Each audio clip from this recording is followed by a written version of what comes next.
আমি আমি আমার মা তুলো করে লাগাতে আমি খাবো বলে মরা মরা তুলো প্রথমে পিঁয়াজ বাটা দিলাম, এবার পরে আদা রসুন টমেটো দিলাম, এবার কুমড়া লাগিয়ে গেছে।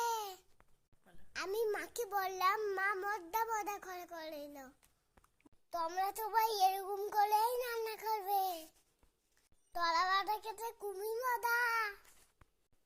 এবার মা আমার রান্না করতে একটা বাড়াই হয় না।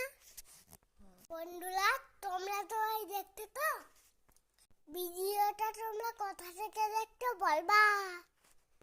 আমি তো কুত্তা তাই আমি কথা বলতে পারি না।